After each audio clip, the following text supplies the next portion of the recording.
the Vans UltraRange EXO. Welcome to my 2024 update of this shoe. I have had 3 pairs of this shoe. My first review was from a few years back. I'm gonna link that up there if you wanna check out the OG review. And you can also see how far this channel has come from my old edits. But all that to say, 3 things to like with the EXO is number 1, this model does a really good job at blending daily functionality with training. So if you're looking for a Vans model that isn't necessarily limited to lifting in the gym and you want your Vans for any form of working out, this can be a really good option to look into because it does really well for general strength workouts, but then also HIIT and cross training, and even, dare I say it, some short runs. This has been one of my favorite models to date for blending all of those things together if I want a Vans shoe that also looks pretty good, and that speaks to the daily functionality of this model. It just looks really good. This is an easy shoe to dress up. So if I want that single shoe to go train in, but then also wear pants with or go out in a little bit more of a formal context, this shoe is a great option to go with. The second thing to like with the EXO is its comfort. So with this Ultra Cush midsole,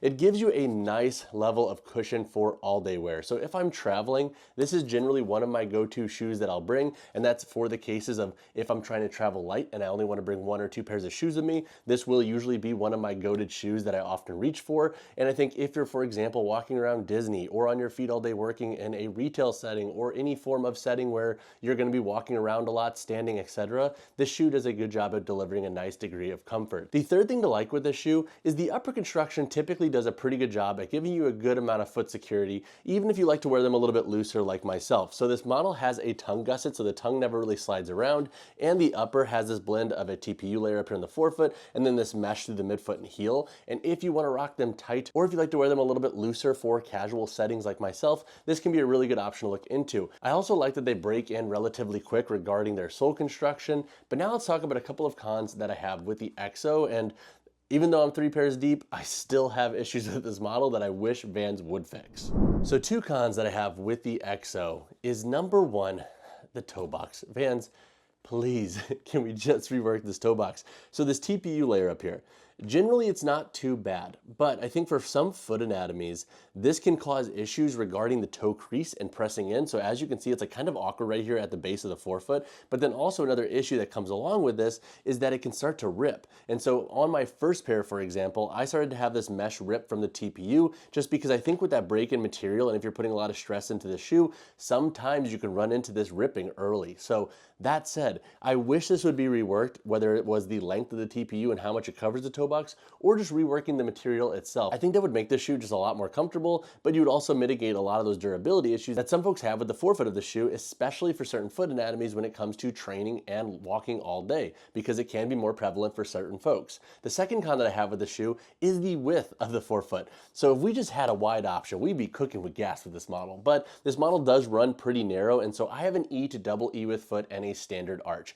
When I rock this shoe, I generally try to wear thinner socks because that makes them more comfortable. If I wear thicker socks, I do notice the toe box width a little bit more. And so that said, if you have a double E width foot and you want to play it safe, go up a half size. That can generally be a safer call. However, for feet that are wider than a 3E width, steer clear of the shoe. I don't think you're gonna love the feel of it because it just runs a bit too narrow. And with this TPU layer here, and you're gonna notice that more than narrow and medium with feet. So really the only cons that I have with this shoe, and this is after buying multiple pairs, it always revolves around the toe box and how it can be super variable for certain foot widths, but then also with durability. To discuss the performance of the Vans UltraRange EXO, I'll discuss how the shoe does for lifting, cross training, short runs, and daily wear.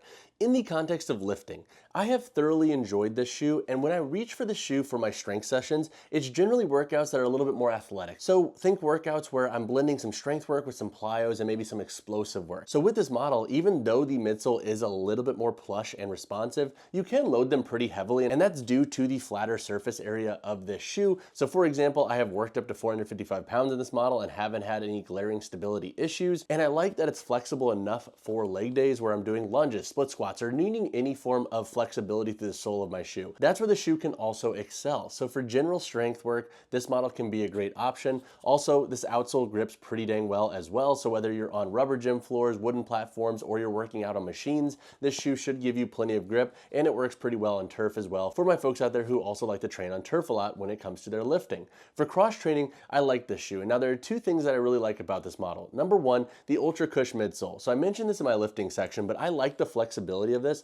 but I also really like the responsiveness of it. Despite being a Vans model, this model is sneaky good for things like jump rope, box jumps, or any form of like tuck jump or plyometric, because you get a nice level of responsiveness and ground feedback with this shoe. The second thing to like about this model is the upper does a pretty good job at locking your foot down. So even though this isn't necessarily like a go-to cross-training shoe regarding getting super serious with your needs, this model does a pretty dang good job, especially for settings where you're putting more stress in the upper of the shoe. So for example, with skater strides, or from doing broad jumps or plyometrics that are generally more advanced, this shoe does a really good job at locking your foot down, which is sneaky surprising for a Vans shoe. Now my gripe with this model when it comes to cross training is this toe box construction. I find that if you're doing a lot of stressful forefoot work, it can vary once again with the durability, and it really depends on your foot anatomy. And so for example, if you have a thicker foot, this can be more problematic, and I think you're going to notice that TPU pressing more into the top of your foot. But overall, I do really enjoy this shoe for cross training, and again, this grip I think feeds really well into this type of training as well. When it comes to short runs, like this would not be a shoe that I would go out and run 2 to 3+ miles in. But if you're somebody at the gym and you're doing intervals, and so you're lifting, you're jumping, and then you're doing 400 to 800 meter runs, or even a mile long run, this shoe can be a good option. And it's gonna be comfortable enough for that context, which I love because it adds to the versatility of the shoe. There's a reason you see a lot of CrossFit athletes, for example, wearing this shoe when it comes to the different WODs that they like to tackle. It does a really good job for all of these things. Again though, this TPU can be uncomfortable, so definitely keep an eye on that. And if you notice that this is pressing a ton into your foot when you're running, I would say probably try to run less in the shoe. And that's just a pro tip to help mitigate some of that discomfort from the shoe's toe box. When it comes to daily wear and walking, this shoe is awesome. So this is again one of my favorite shoes for daily wear. I'll rock these out to travel in, I will wear these to the bar, I'll wear these to walk the dog in. Basically, I like to wear them all the time. There's a reason I have bought 3 pairs in the last few years.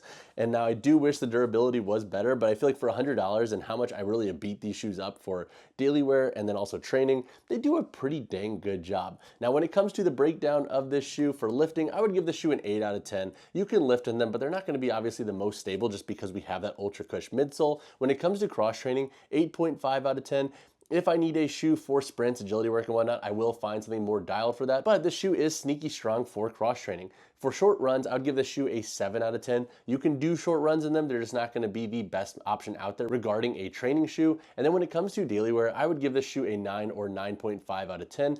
If we could widen that toe box and just rework this TPU layer, we might be seeing a 9.5, 10 out of 10 every single time for this shoe, but we're not there yet because of those 2 construction features. So when it comes to the price breakdown of this shoe, you can expect to pay $100. Personally, I find that price point really fair for what this shoe offers. It's really good when it comes to multifunctionality, and for $100, you can typically find coupons from Vans to knock that price down a little bit. So if you can knock that price down to $85, $90, then I think it's even more fair for what this shoe delivers. All right, so now who should buy the Vans UltraRange EXO? Number one, if you're somebody that wants a shoe that you can train in but then wear casually, this can be a great option to look into. Again, they perform really well across the board for all of those verticals. Number two, if you're somebody with a narrow, medium, or even slightly wider foot, so E to maybe double E width foot, this shoe can work really well for your foot anatomy. I think they're gonna feel like a glove for you, so that can be where this shoe can excel as well. And the third context is if you're a Vans shoe, but you want a model with a little bit more plushness with the midsole that you can wear for standing all day or walking around, traveling, etc., that's where the EXO can also excel. Now, who shouldn't buy this shoe? Number one, if you have exceptionally wide feet, steer clear of this shoe. And then number two, if you're constantly battling the toe break in your shoes, whether it's a barefoot shoe, training shoe, daily wear shoe, whatever it might be, you might also want to steer clear of the shoe, or at least go into their store to try them on to see if this is going to be a deal breaker for you. So when going over some relative sizing here, we have the Vans UltraRange EXO. I have the Strike Movement Transit Street Trainer. I pulled this model because it's kind of similar to the EXO in that it can work for training. It has kind of this like skater and street style vibe to it, and it's very comfortable. And then we also have the Vans Skate High and a Converse Chuck Taylor All-Star. So looking at the lengths of these shoes, just based off of where they line up here, as you can see, the Vans UltraRange EXO is a tiny bit shorter, comparatively speaking, to all of these models. And that's also why I suggest going up a half size for certain foot anatomies, especially if you're nervous about the width of this toe box. And then looking at the width of the shoe, I'm gonna compare it to the Vans Skate High here. The platform of the EXO is a little bit wider, but I do worry with that TPU layer. Again, it's gonna feel relatively snug for certain folks. And then when looking at the Converse Chuck Taylor, this is a Converse wide. The platform of the EXO is also wider as well, but I do feel like you get more upper volume in the Converse, which again, can influence that feel of the toe box width. So when it comes to sizing and fit of the Vans UltraRange EXO, I think most individuals should be safe going true to size. Now, when I say most individuals, I'm talking about narrow, medium, and slightly wider foot widths. Again, if you have a 3E foot width, I would say steer clear of this shoe. If you're like E to double E and you often find that you're just finding the toe boxes of your shoes to be a little bit too snug, or if you wear other Vans models and they feel a little bit snug, maybe size up a half size in the shoe. That can help give you additional space in the toe box of this model. And then also just food for thought here, this model doesn't have a wicked aggressive arch, but it does have a bit. So if you have an exceptionally flat foot and you hate any form of arch in your shoes, that would also be something to consider in the Vans UltraRange EXO. All right, so now let's cover the weight, heel, toe drop, and insole in the Vans UltraRange EXO. For my size 10 shoe here, we have a weight of 9.35 ounces. That puts the shoe at a pretty light weight for what it is. This model has a heel to toe drop that I believe sits around 0 millimeters, or it might be slightly higher. Vans doesn't disclose that, but they feel relatively flat, if not having a tiny bit of a drop to them. And then when it comes to the insole of this shoe does not come out. And so if you have thicker feet or a higher instep, you'll want to keep that in mind because this is not going to give you the most volume compared to other Vans shoes. All right, so now let's break down the construction of the Vans UltraRange EXO. Up here on the toe box, we have a reinforced rubber overlay. This does help protect this toe a little bit and give you additional durability. I find that it does help when doing like burpees and whatnot, where you might be having more toe dragging if you're training in this shoe. Looking at the upper of the shoe, you have this TPU overlay that covers the entirety of the toe box. Again, it comes in pretty deep into the forefoot, and this contrast between the TPU and the mesh is what can cause some durability issues when there's a lot of creasing and stress for certain folks, so definitely keep an eye on that. Looking at the upper construction, you have a mesh upper that runs throughout with some Vans branding here on the lateral side. Around the heel here, we do have a light boot cup, so you do get some structure with this boot, and then you have some Vans branding here on the medial side. Looking at the midfoot of this shoe, you have 1, 2, 3, 4, 5, 6, 7 core eyelets that go up with an 8th back here for lace lock. The tongue is a thin mesh and it's gusseted, and you have a loop here on the tongue and back here on the heel, so the shoe is pretty easy to get on and off. And if you like to wear them like me, a little bit looser, and you like to just slip them on, these are super clutch for not ripping the shoe up. You also have some Vans UltraRange branding back here on the heel and back here on the bottom of the boot. Looking at the midsole of this shoe, you have the Ultra Cush midsole that runs throughout. Again, it is a bit more responsive, so it does have some compression, but it walks that fine line, I think, between being stable enough to train in, but then flexible enough to give you a nice level of maneuverability when you're working out and walking. And then looking at the outsole, you have a full rubber tread here with lug tread patterning that runs throughout as well. Now with this outsole patterning, what I would suggest is if you're walking in rain or really muddy settings, keeping an eye on this exposed foam. Generally the shoe will be okay for those contexts, but if you're constantly rocking them in damp settings, you'll just want to keep an eye on that to make sure nothing is getting into this foam and breaking down the shoe's midsole a little bit faster. And then once again, the shoe does not have a removable insole. But if you have additional construction questions on the Vans UltraRange EXO, drop a comment down below. All right guys, that wraps up my Vans UltraRange EXO update review. Would I buy this shoe again? Yes, I'm a total fan of this model, and there's a reason I've bought 3 to date.